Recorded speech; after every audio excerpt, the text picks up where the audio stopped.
महागठबंधन के तेजस्वी यादव, मुकेश सहनी, सभी लोग पूरी तरह से कॉन्फिडेंस हैं कि तेजस्वी मुख्यमंत्री बनेंगे और मुकेश सहनी उप मुख्यमंत्री बनेंगे। जैसा कि मुकेश सहनी अपने बातों से झलका रहे हैं, लोगों को बता रहे हैं। तेजस्वी यादव भी पूरी तरह से कॉन्फिडेंस हैं और प्रशांत किशोर लगातार भाजपा के नेताओं पर पूरी तरह से उग्र हैं, सभी की पोल खोलने में लगे हुए हैं। हमारे साथ मौजूद हैं युवा पत्रकार विक्रमादित्य कुमार जी। इनसे सीधे सीधे बात करेंगे कि कैसे बनेंगे तेजस्वी यादव मुख्यमंत्री, और मुख्यमंत्री बनने के लिए जिस तरह का कॉन्फिडेंस झलक रहा है महागठबंधन के लोगों में, और एक माहौल भी दिख रहा है इस तरह का, क्योंकि भाजपा के नेताओं को प्रशांत किशोर ने पूरी तरह से टारगेट कर लिया है। क्या कहना चाहेंगे? नमस्ते सभी को, ईसा न्यूज़ के सभी दर्शकों को। सबसे महत्वपूर्ण बात है कि तेजस्वी यादव कैसे बनेंगे। तो जो भी विधानसभा चुनाव होता है, लोकसभा चुनाव होता है, वो पार्टी लेवल पर होता है और पार्टी की विचारधारा, पार्टी के मानने वाले लोगों के बीच का विचारधारा जो है वो महत्वपूर्ण होता है। सबसे बड़ी बात है कि तेजस्वी यादव के पास यादव की बड़ी वोट बैंक जो है बरसों से है, मुसलमानों की वोट बैंक जो है बरसों से है। दूसरी चीज़ है कि तेजस्वी यादव लगातार उन बातों को उठा रहे हैं जिन बातों की मांग पिछले 10 वर्षों से 15 वर्षों से बिहार के लोग कर रहे हैं। हाल के दिनों में आप देखे होंगे कि 125 यूनिट बिजली फ्री मिली, लेकिन 200 यूनिट बिजली फ्री देने की बात तेजस्वी यादव पिछले 1 वर्षों से कर रहे हैं। माय बहन योजना के तहत जो है 2500 रुपया देने की बात हो रही है। मतलब नकल किया जा रहा है तेजस्वी यादव के। हाँ, ये कह सकते हैं कि तेजस्वी यादव जिन बातों को लेकर जनता के बीच जा रहे हैं, उन बातों का नकल नहीं बल्कि उसका प्रारूप दिया जा रहा है, उसको मतलब सफल कर दिया जा रहा है। यह जल्दीबाजी भी कह सकते हैं कि तेजस्वी यादव अपनी पारा जो है, अपनी गेंद जो है खेल रहे हैं और बैटिंग करने के लिए एनडीए सरकार जो है उतर जा रही है। निश्चित तौर पर 125 यूनिट बिजली देने की जो बात है वो बिहार के लोगों तक के पहुंच गई है। बिजली फ्री मिलने से बहरहाल यह तय है कि बिजली कट रही है। बिजली जो है गांव में जहां 20 घंटे रहते थे वहां 12 घंटे हो गए हैं।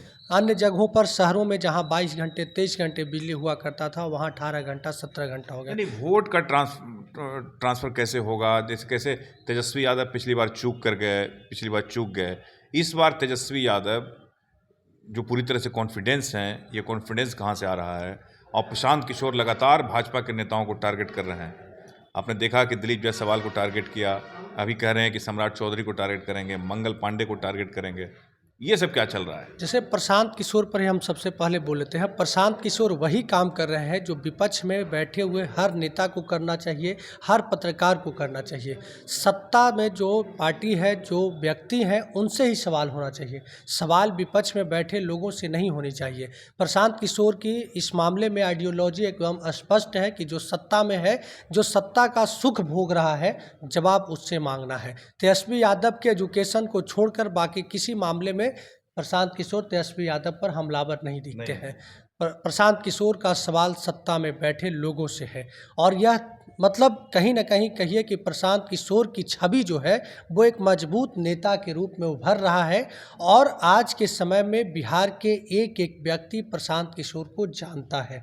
अब रणनीतिकार के रूप में प्रशांत किशोर की छवि नहीं रही है, बल्कि एक ऐसे नेता की छवि बनती जा रही है जो संघर्ष कर सकता है, पुलिस की डंडा खा सकता है, संघर्ष करते हुए जेल जाने तक की यात्रा जो है तय कर सकता है। कीचड़ में भी चल रहे हैं, वीडियो वायरल हुआ। बिल्कुल बिल्कुल, प्रशांत किशोर जहां भी जा रहे हैं कीचड़ में चल रहे हैं, सूखी रोटी खा रहे हैं, भुंजिया खा रहे हैं, कहीं उनके जो है वीडियो बना के वायरल भी हो रहा है। जैसे देखिए, आईपैक तो प्रशांत किशोर का 2014 से ही बहुत तेज़ी से मतलब लोगों के बीच में है कि प्रधानमंत्री नरेंद्र मोदी को बनाने का काम किया।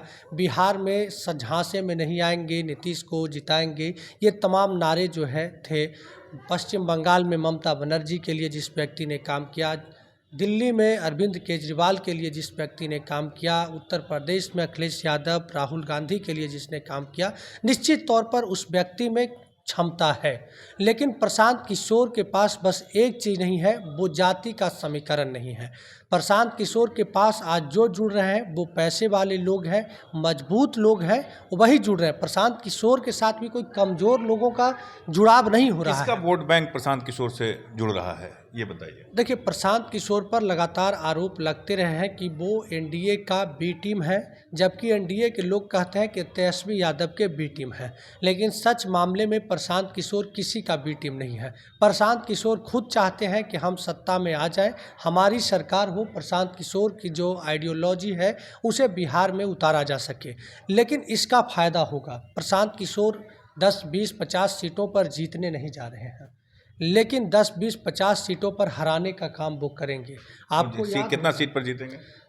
सीट एक हम लोग अंदाज लगा रहे हैं। 4-5 सीट भी अगर जीत गए तो प्रशांत किशोर की बहुत बड़ी उपलब्धि होगी। लेकिन उपचुनाव में आप याद कीजिए, हर जगह पर उनकी उपस्थिति मजबूत थी। या फिर पिछले विधानसभा चुनाव में जो चिराग पासवान की उपस्थिति थी, वो आप मतलब जिस नीतीश कुमार की बड़ी पार्टी थी जेडीयू, जिस नीतीश कुमार ने लालू यादव के परिवार को, आरजेडी को एक बार फिर से राजनीति में जिंदा करने का काम किया, 22 सीट से लेकर 80 सीट तक के ले जाने का काम किया, उस जेडीयू तीसरे नंबर की पार्टी बन गई। वो जेडीयू की 42 सीट जो है अब 42 विधायक हैं, ये सब 40 विधायक हैं। ये सब कब हुआ? जब आपका चिराग पासवान जेडीयू के तमाम उम्मीदवारों के खिलाफ अपने उम्मीदवार उतारे और उन जातियों के उम्मीदवार उतारे जिन जातियों में नाराज़गी थी। उसका असर साफ दिखाई दिया कि नीतीश कुमार की पार्टी जेडीयू तीसरे नंबर की पार्टी बन गई। सवाल ये है विक्रम जी कि क्या प्रशांत किशोर उस तरह के वोटों को डिस्टर्ब करेंगे या उस तरह के वोट काटेंगे जिससे तेजस्वी को फ़ायदा होगा और तेजस्वी यादव जो है सीएम बनेंगे? निश्चित तौर पर तेजस्वी यादव के पास अभी खोने के लिए वैसा कुछ नहीं है। तेजस्वी यादव के पास आरोप झेलने के लिए नहीं है। तेजस्वी यादव जितने बस पिता का आरोप खाली झेलते हैं। वो आरोप जंगल राज की जो दुहाई है, वो दुहाई का अब अंत हो गया है। जंगल राज की अगर बात कीजिएगा तो आज कौन सा मंगल राज है? बिहार में चलते फिरते क्राइम हो जा रहे हैं, हत्याएं हो जा रही है, लोगों के साथ डकैती हो जा रही है। तमाम घटनाएं आप पिछले 1 महीनों को देखेंगे तो आपको महसूस होगा। पुलिस पदाधिकारी सब कुछ जो है कहिए कि मतलब सिस्टम के आगे जो है विवश हो गया है। नीतीश कुमार की व्यक्तिगत छवि बहुत कमज़ोर हुई है। नीतीश कुमार की मानसिक स्थिति जो है अब उस हिसाब का नहीं है जो 2005 में, 2010 में, 2015 में हुआ करता था। तो उसका भी जो है खामियाजा बन रहा है तेजस्वी यादव के पक्ष में बिहार में। अभी का अगर बात कीजिएगा तो बहुत लोग सोचते हैं कि बिहार में एनडीए बनाम महागठबंधन में एनडीए में बहुत बड़ी पार्टी है और उसका जनाधार ज़्यादा है। लेकिन अगर ठंडे दिमाग से आप सोचिएगा तो आपको महसूस होगा कि महागठबंधन में पार्टियों की न कमी है और न जनाधार की कमी है। कुल मिलाकर इस बार का चुनाव कांटे की लड़ाई है और उसमें तेजस्वी यादव अगर मुख्यमंत्री बन गए तो कोई बहुत बड़ी बात नहीं होगी। प्रशांत किशोर खेल बिगाड़ सकते हैं। प्रशांत किशोर जहां चाहेंगे, जिस पार्टी को फ़ायदा देना चाहेंगे, निश्चित तौर पर पार्टी को फ़ायदा देंगे। प्रशांत किशोर जहां भी चुनाव लड़ेंगे उनका वोट जो है वो निर्णायक वोट रहेगा। प्रशांत किशोर इस चुनाव में अहम कड़ी है। किसकी सरकार बनेगी ये तय जरूर प्रशांत किशोर कर सकते हैं। उनकी सरकार बनेगी ये तो नहीं तय कर सकते हैं, वो बस प्रयास कर सकते हैं। लेकिन अगर प्रशांत किशोर चाहें कि हम महागठबंधन की सरकार बनवा दें, हम एनडीए की सरकार बनवा दें, तो वो थर्ड फ्रंट के रूप में चुनाव लड़के कर सकते तो लड़ ही रहे ना 243 सीट पर। हाँ, वो तो लड़ेंगे। उनका कहीं कोई गठबंधन हो नहीं रहा है, अभी होने की कोई चर्चा भी नहीं है। चिराग पासवान से नज़दीकियाँ हैं, लेकिन चिराग पासवान का जो तमाम बयान है वो बस प्रेशर पॉलिटिक्स है एनडीए में ज़्यादा सीट लेने के लिए। और वो चिराग पासवान वैसी सीट नहीं चाहते हैं जिन सीटों पर चुनाव लड़े और चुनाव हार जाए। चिराग पासवान का मानना है, उनके जो गोपनीय सूत्र हैं, उनके जो लोग हैं, करीब के लोग हैं, उनका कहना है कि चिराग पासवान चाहते हैं कि हमें कम सीट मिले लेकिन वही सीट मिले जहां हम चुनाव जीत जाएं। मतलब चिराग पासवान अपनी स्ट्राइक रेट पिता के स्ट्राइक रेट से ज़्यादा अच्छा रखना चाहते हैं। चाहे वो लोकसभा चुनाव में ही देख लीजिए, सब के सब सीट जीत जाते हैं। मतलब तेजस्वी का के लिए माहौल अब अनुकूल बना हुआ है। बिल्कुल, तेजस्वी यादव के लिए माहौल अभी अनुकूल है। आप देखिए कि प्रशांत किशोर तमाम आरोप लगा रहे हैं। दिलीप जायसवाल पर आरोप लगाते हैं, मंगल पांडे पर आरोप लगाया, अशोक चौधरी पर आरोप लगाया।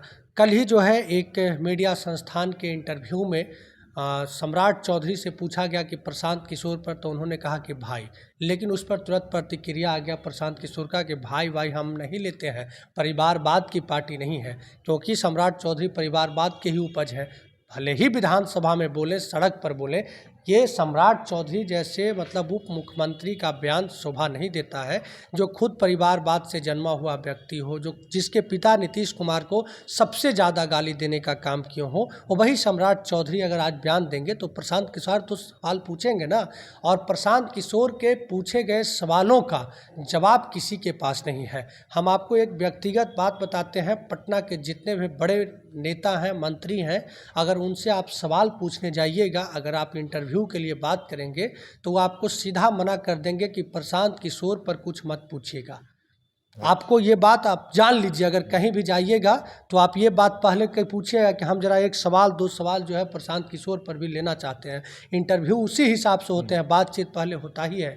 वो सीधा मना कर देंगे, या अगर आप पूछ लिए तो कहेंगे कि इसको कट कर दीजिएगा, प्रशांत किशोर पर हम कुछ नहीं बोलना चाहते हैं। मतलब डर है प्रशांत किशोर? हाँ हाँ, बिल्कुल डर है। प्रशांत किशोर के नाम को लेकर बिहार के तमाम मंत्रियों में डर है, क्योंकि उनको पता है कि प्रशांत किशोर को ये बात पता है कि कहाँ से सिस्टम गलत हुआ है, कहाँ किस तरह के जो है कारनामे हुए हैं। इसकी जानकारी प्रशांत किशोर के पास है, उनके टीम के पास है। इसके पीछे भी वजह है, नीतीश कुमार के बेहद करीबी रहे हैं प्रशांत किशोर एक समय में। आपका अलग अलग राज्य में सरकार बनाने में अहम योगदान निभाने का काम किया है, तो अनुभव तो है ही, प्रशांत किशोर के पास अनुभव है, और उस अनुभव से कोई टकराना नहीं चाहता है। कोई आज खिलाफ में इसलिए नहीं बोलना चाहता है कि अगर वो एक बात खिलाफ में बोलेगा तो प्रशांत किशोर 1000 बात जो है बोल सकते हैं उनके खिलाफ में। प्रशांत किशोर के पास आइडिया है बिहार का, जनाधार नहीं है, इसलिए वो किसी पार्टी को, किसी मतलब गठबंधन को फायदा पहुंचा सकते हैं अपनी सरकार में लौटते हुए नज़र, या अपनी सरकार बनाने की स्थिति में प्रशांत किशोर नहीं है। हाँ, तो ये हमारे साथ विक्रम जी थे, जिन्होंने कहा कि तेजस्वी के लिए माहौल अनुकूल है और प्रशांत किशोर पूरी तरह से छाए हुए हैं। कोई भी उनकी चर्चा करना नहीं चाहता, कोई भी मंत्री, जो भी सत्ता में लोग हैं। ये भी विक्रम जी ने कहा कि मंत्री जी के इंटरव्यू से पहले वो ये कहा जाता है कि प्रशांत किशोर से जुड़ा हुआ कोई सवाल ना हो। खैर, अब आने वाले समय में सब कुछ पता है। हाँ, ये सच है। खैर, आने वाले समय में सब कुछ पता चलेगा कि क्या होता है और क्या नहीं। तेजस्वी यादव के लिए माहौल कितना अनुकूल बनता है या फिर क्या होता है। देखते रहिए हमारा खास कार्यक्रम। लाइक कीजिए, शेयर कीजिए, सब्सक्राइब जरूर कीजिए। नमस्कार।